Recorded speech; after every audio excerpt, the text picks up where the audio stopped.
আমরা একদম ঘন জঙ্গলের ভিতরে ঢুকে গেছি। এখন আমার ইচ্ছা হচ্ছে আমি এখান থেকে একদম গাইজ অলরেডি আজান দিয়ে দিচ্ছে, এখন আমরা এখান থেকে বেরোবো। বাট মানে যে রাস্তা দিয়ে আসছিলাম ওইটা আর খুঁজে পাচ্ছি না, মানে অল্প একটু হবে যেই নদীর ধার পথ। তা আমি যে দেখি জঙ্গল বাড়তেছি, মানে হারাই যাচ্ছি, যে পথ দিয়ে আসছি ওটাই মানে খুঁজে পাচ্ছি না।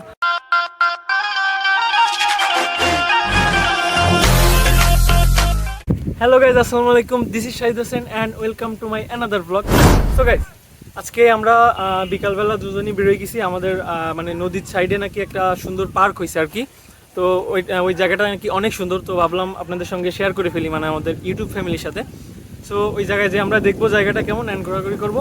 সো ভাই, আমরা যে একটা নতুন একটা জায়গা যাচ্ছি, তোমার অনুভূতি কি, এটা তুমি মানে সবার সাথে শেয়ার করো আর কি। হ্যাঁ, নতুন নতুন জায়গায় যাওয়া মানে কি খুব সুন্দর একটা পরিবেশ থাকবে।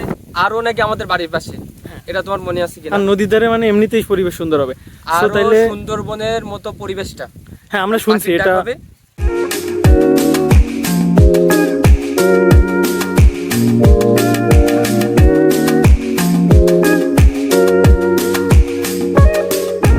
ফাইনালি আমরা চলে আসছি। আসলে আমাদের তো ভুল হয়েছে, এটা পার্ক না, মানে নদীর ধারে সুন্দর একটা ফরেস্ট জঙ্গল টাইপের আছে, আর এখানে অনেক সুন্দর সুন্দর বসার জায়গা আছে, এই জন্য হয়তো অনেকে পার্ক বলছে। তো তুমি এই সাইডটা দেখাবে একটু, দারুণ না? খুবই সুন্দর পরিবেশ, সুন্দর। এখন এইখানে এত গাছপালা, এত সুন্দর পরিবেশ আমি আসলে বুঝতে পারিনি। না তোমার কেমন লাগতেছে এখানে এসে? আমার তো এসে খুব সুন্দর পরিবেশটা, তো অসাম একটা, ঠিক আছে, ফিল পাচ্ছ অসাম একটা, তাই তো? আর আমাদের এখানে সুন্দরবনের কিছু কিছু গাছ আছে, যেরকম সুন্দরী গাছ, কেওড়া গাছ, এই যে আকাশমণি গাছ আছে।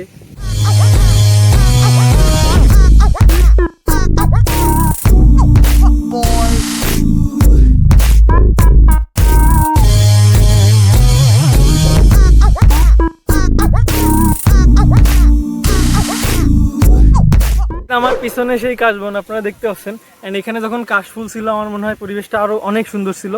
আমার ওই সময় আমাকে অনেকেই বলছে যে হচ্ছে নদীর সাইডে একটা কাশবন আছে, ওখানে যাও, বাট আমি আসিনি, মিস করছি। আমার এখন মনে হচ্ছে এখন তো শুধু বনই আছে, বাট কাশফুল নাই। ভাই তোমার কি মানে কাশবনে আসতে মন চায় না কখনো? বা অবশ্যই মন চাই। মনে হচ্ছে কাশবন না, এগুলো মনে হচ্ছে বড় ধরনের এক ধরনের ঘাস। না, এইখানেই কাশবন ছিল, আমাদের অনেকে বলছে, ঠিক আছে। যাই হোক, হ্যাঁ এখানেই কাশবন ছিল, হলেও হতে পারে, মিস্টেক হতে পারে। এই সাইডে আপনারা বড় জঙ্গল দেখতে পাচ্ছেন। এখন আমরা দুজনেই জঙ্গলের ভিতরে যাব, যে দেখবো যে কি অবস্থা। আর আমরা একদম সন্ধ্যার টাইমে আসছি, অন্ধকার টাইপ হয়ে আসতেছে, কিছুক্ষণ পরে আজানও দিবে। সবাই তাহলে চলো আমরা একটু জঙ্গলের ভিতরে ঢুকে দেখি।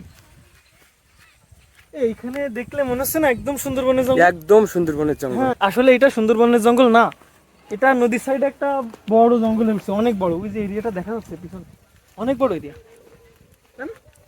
অবশ্যই দেখা যাচ্ছে। সো তুমি এখন আমার সাথে আসো, আমরা জঙ্গলের ভিতরে ঢুকবো, আসো। এই যে আমরা ঢুকে গেছি জঙ্গলের ভিতরে।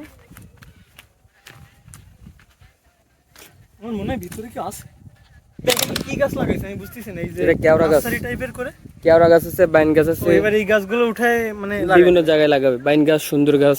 আমার মনে হয় এই জঙ্গলগুলো এই গাছ লাগাই তৈরি করা, আমার তাই মনে হচ্ছে। যাক আমরা এই সাইডটা একটু যাই, আসো। তো ভাই আসো আমার সাথে, একদম জঙ্গলের ভিতরে নিয়ে যাই তোমার। গাইজ আমরা একদম ঘন জঙ্গলের ভিতরে ঢুকে গেছি। এখন আমার ইচ্ছা হচ্ছে আমি এখান থেকে একদম নদীর পাড় পর্যন্ত যাব। জানি না যদি কোনো মানে ঝামেলা না থাকে, কাদা না থাকে, তাহলে নদীর পাড় পর্যন্ত যাব, ঠিক আছে। এখন আমার সাথে যে তুমি একদম জঙ্গলের ভিতরে ঢুকছো, তোমার কেমন লাগছে? ভালো লাগছে? ভালো লাগতেছে। আমার ইচ্ছা আছে কি জানো, এই জঙ্গলের শেষটা একদম নদীর ধার পর্যন্ত যাবো ভাই। আমার ইচ্ছা আছে, বাট যাওয়া যায় কিনা বলতে পারতেছি না। চলো যাওয়া যাবে, ঠিক আছে চলো আমার সাথে আসো, দেখা যাক শেষ পর্যন্ত কি হয়। যেতে থাকি দেখি। ভাই দেখা গেলো হঠাৎ একটা বাঘ আসলো, কি হবে? এই জঙ্গলে বাঘ নেই। না, দেখা গেলো আসলো, এই সাইডে চলো, এই সাইডে চলো। এই যে লোকজন আসছে তো মনে হচ্ছে। গাইজ আমি একদম মানে সত্যি কথা শেয়ার করতেছি, একদম সন্ধ্যা হয়ে যাওয়া অবস্থা। এই টাইমে জঙ্গলের ভিতরে থাকা আসলে ঠিক না, বাট আমি একদম নদীর ধার পর্যন্ত পরিবেশটা দেখে আসবো, এই জন্য যাচ্ছি। আমার কিন্তু আসলে ভয় লাগছে। আসো এদিকে, এই সাইডে হাঁটো তো, এই সাইড কম ইয়াস। পুরো তো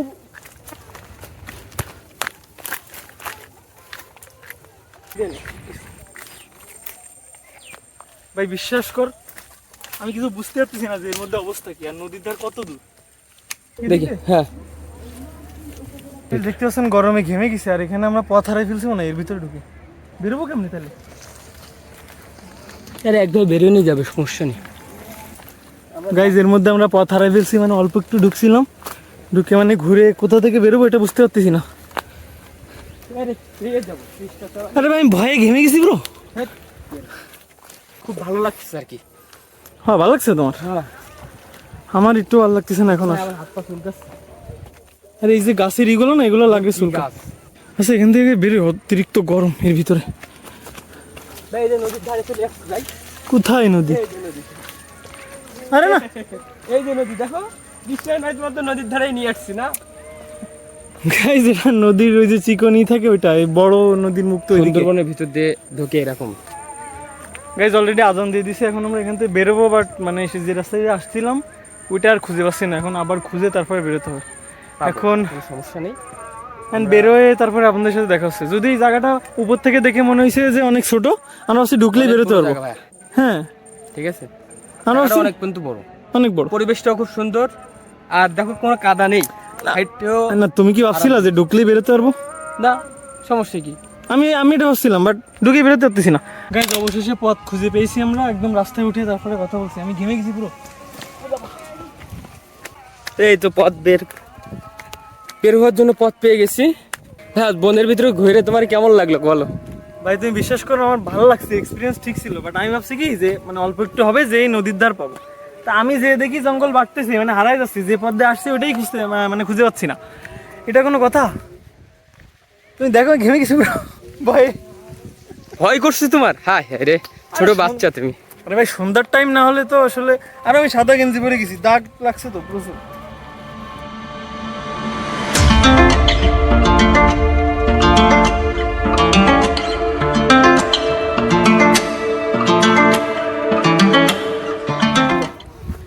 গাইজ আমার পিছনে যে আকাশের দৃশ্য আপনারা দেখতে পাচ্ছেন, সন্ধ্যাবেলার এই আকাশের দৃশ্যটা আসলে যে কত ভালো লাগে। আর যদি আপনি নদীর পাড়ে এরকম একটা জঙ্গলের পাড়ে থাকেন তাহলে আপনারা কি বুঝতে পারবেন। ভাই একটু ভালো করে দেখাও। ওফ, মানে কত সুন্দর দৃশ্য গাইজ, জঙ্গল কাশবন এন্ড সামনে এত সুন্দর বিউটিফুল ভিউ, মানে ভাবাই যায় না। যাই গাইজ আমরা এখন সামনের দিকে যাবো আর কি। ভাই জঙ্গলের ভিতরে যে ঢুকলা তুমি, তোমার এক্সপিরিয়েন্স তো তুমি ভিতরে শেয়ার করছো, বেড়ে আসার পর তোমার কেমন লাগতেছে? যে মানে জান ফিরে পাইছো এরকম একটা অবস্থা না? জঙ্গলের ভিতরে মূলত হলো গরম, ঠিক আছে। আর দ্বিতীয়ত এখন সন্ধ্যার টাইমটা একটু ভয় ভয় করবে সবার জন্য। সুন্দর টাইম। আর দ্বিতীয় কথা কি, জঙ্গলের ভিতরে হাঁটতে গেলে কিন্তু অনেকটা, এই দেখো আমার পায়ে কি সমস্যা হয়েছে, ওই ঘাস লাগছে বড় ধরনের, জ্বালা করতেছে পুরো। আর আমি তো শুধু সাপ পোকার ভয় পাচ্ছিলাম। তুমি যাই বলো না কেন। চলো তাহলে সামনের দিকে যাই, চলো। আমরা একদম ফাইনালি মানে বেরোয় দিঘির পাড়ে চলে আসছি। একদম দিঘি না, এটা পুকুরই বলে। দিঘি, পুরো দিঘি। সো আমরা এখন আর কি এখান থেকে বেরোয় যাব। অ্যান্ড সামনে মূলত হচ্ছে একটা নদীর ঘাট আছে যেখান থেকে নৌকা চলাচল করে ওপারে যাওয়া হয়। ওখানটা একটু মানে বসবো, তারপরে আর কি আমরা ব্যাক করবো বাসায়। এটা হচ্ছে নদীর মেন ঘাট আর কি, এখান থেকে পাড়ে ওপারে যাওয়া যায়। ওই যে অনেক দূরে একটা লঞ্চ আছে, আপনারা তো দেখতে পাবেন। বেশ নদীর ঘাটে আপনার সবসময় ভালো লাগবে। আমরা এখানে মূলত আসছি কি জন্য আজকে ভাই বলো তো? ভিডিও করার জন্য ভাই। নো, জানো না তুমি কেন আসছি? নদীর ধারে যে কত সুন্দর একটা ফিল, ওই ফিলটা নেওয়ার জন্য আসছি আমরা। না ওইটা দেখা যাচ্ছে না, আমি জুম করে দেখানোর চেষ্টা করছি। গাইজ এটা হচ্ছে লঞ্চ যাচ্ছে এখান থেকে, একটু আগে আসলে আমরা দেখতে পেতাম, তাই না? তোমার তো নৌকা চালানোর এক্সপিরিয়েন্স আছে। ভালো লাগবে। ওই যে আরেকটা লঞ্চ দূরে। গাইজ আমরা মূলত জঙ্গলের ভিতর দিয়ে ঢুকে এই নদীর সাইডটা আসতে চাইছিলাম, বাট ওই সাইড দিয়ে হচ্ছে অনেক জঙ্গলের ভিতর দিয়ে যে অনেকক্ষণ লাগবে, আর সন্ধ্যা হয়ে গেছে, আজান দিয়ে ফেলছিল, তাই আর কি আসিনি, তাই না? ভালো লাগতেছে না? আচ্ছা, সো গাইজ নদীর ধারে আমাদের একদম ঘোরাঘুরি শেষ। সো এখন ভিডিও শেষ করার পর আমরা এখন বাসার দিকে যাবো, আর এখান থেকে আমাদের বাসা অনেক দূরে। সো ভাইয়া তুমি কি মানে এদিকে কিছু বলতে চাও? হ্যাঁ, এটা কিন্তু ভালোই লাগছে। আর বাতাসের পরিবেশটাও অসাম একটা পরিবেশ। হ্যাঁ, তুমি এরকম পরিবেশে আরো আসতে চাও তাই তো? অবশ্যই ভাই, রাত্রি এখানে থাকতে পারলে আরো ভালো। আচ্ছা ধরো। সো গাইস যদি আজকের ভিডিওটা ভালো লেগে থাকে তাহলে লাইক কমেন্ট শেয়ার করে আমাদের পাশে থাকবেন। আজকের মতো এইটুকু।